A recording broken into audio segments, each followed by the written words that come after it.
Imagine for a moment that you have fallen into some sort of royalty, and now you have all of this power and prestige. You rule over this beautiful kingdom, and what you say normally goes. What do you think that would do to your attitude? Do you think you would continue to be a loving individual, or do you think all of that power would start to alter the way you think? Our Bible road trip lands us in the beautiful Babylon the Great.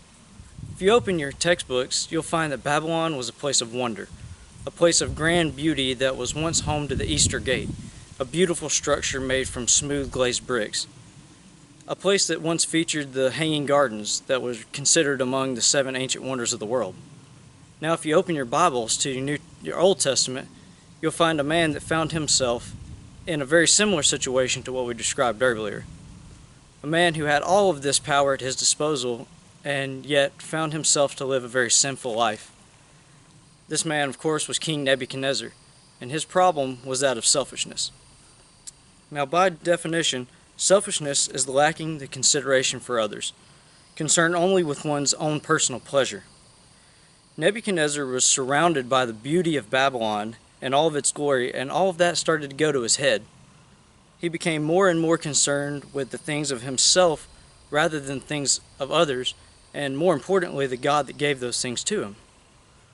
Throughout the Old Testament, from 2 Kings to Daniel, we find accounts of the great king.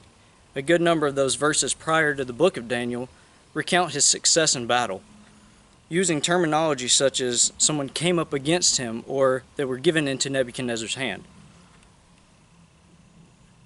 His army was extremely successful in overtaking others, and almost every one of the battles they were involved in, they won. Triumphant in battle and surrounded by structural marvels sounds like a pretty good reason to think all of that was a result of your own doing, right? Well, Nebuchadnezzar certainly thought so. And as I mentioned before, this complete disregard for God's intervention went to his head, and he began to live a very extremely sinful lifestyle of selfishness. Let's take a look at how his selfishness began to affect King Nebuchadnezzar. In Daniel chapter 2, we read that he began to experience these dreams. Verse 1, in fact, says that his spirit was troubled and his sleep left him.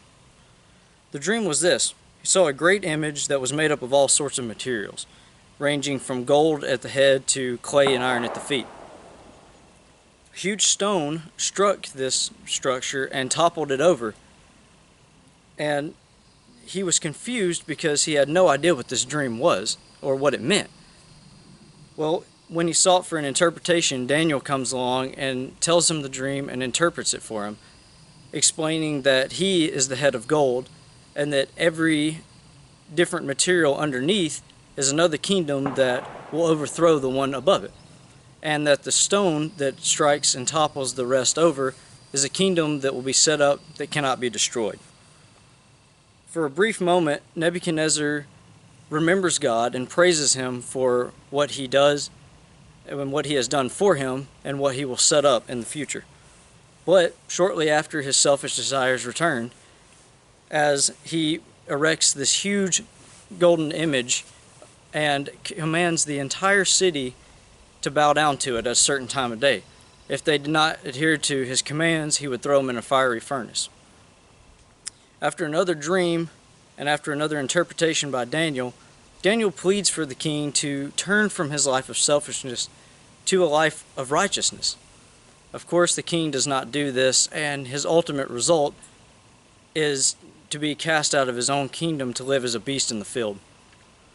Now, a lesson can be learned from the selfishness of Nebuchadnezzar, and that lesson is this: give credit where credit is due. If the great king can fall subject time after time to selfishness, then so can we.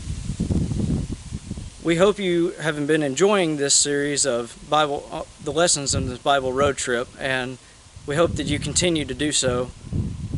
We also, if you have a chance, we encourage you to come and worship with us at Union.